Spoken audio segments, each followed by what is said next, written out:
नमस्ते और इस चैनल में आपका स्वागत है।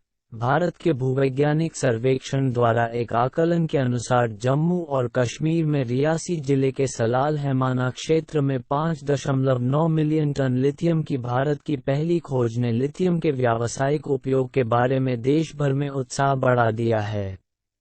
भारत ने 2020-21 में अनुमानित 8,800 करोड़ रुपये मूल्य की लिथियम बैटरी और 170 करोड़ रुपये मूल्य के लिथियम अयस्क का आयात किया और बाजार तेजी से बढ़ रहा है। केंद्रीय बजट 2023 में सरकार ने भारत में बैटरी उत्पादन और ईवी पैट को बढ़ावा देने के लिए इलेक्ट्रिक वाहन ईवी बैटरी के लिए ली-आयन सेल के निर्माण के लिए पूंजीगत सामान और मशीनरी के आयात पर सीमा शुल्क में छूट दी। वह आगामी ईवी अपनाने और दुनिया भर में होने वाले नवीकरणीय ऊर्जा भंडारण से संबंधित लिथियम के आसपास के उत्साह का हवाला देते हैं। Lithium battery lead acid battery की तुलना में 10 गुना अधिक समय तक चल सकती हैं और बेहतर प्रदर्शन के साथ तुलना में पहले से ही 50-60% हल्की हैं। बैटरी में कैथोड केमिस्ट्री और संभावित रूप से अगली पीढ़ी के एनोड में लिथियम का उपयोग किया जाता है। कुछ कैथोड केमिस्ट्री में निकेल और कोबाल्ट का भी उपयोग किया जाता है और तांबे का उपयोग मोटरों में वाइंडिंग और रोटर्स के लिए किया जाता है। वर्तमान में ये सामग्री बैटरी की कुल लागत का लगभग 50% है।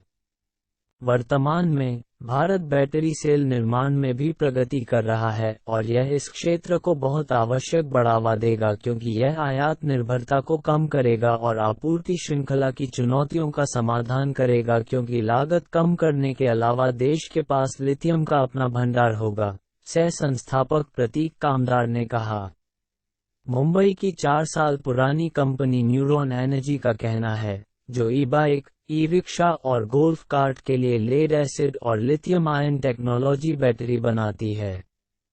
India Energy Storage Alliance (IESA) का अनुमान है कि भारत में ऊर्जा भंडारण की वार्षिक मांग वर्तमान में 10 गीगावाट घंटे (GWH) से बढ़कर 2025 तक और 2030 तक से अधिक हो जाएगी।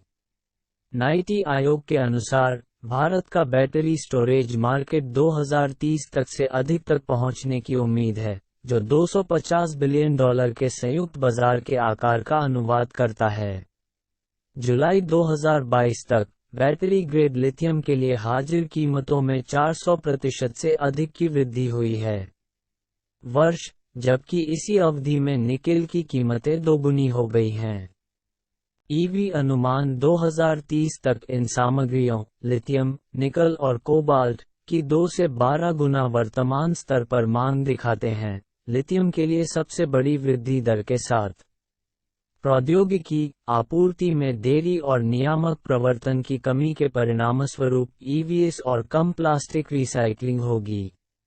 परिहार 29 नई कारों की बिक्री प्रतिशत तक पहुंचने के लिए आवश्यक सामग्रियों की आपूर्ति और मांग के बीच का अंतर 2030 तक लगभग 3.7 से 5.2 मीट्रिक टन होने का अनुमान है।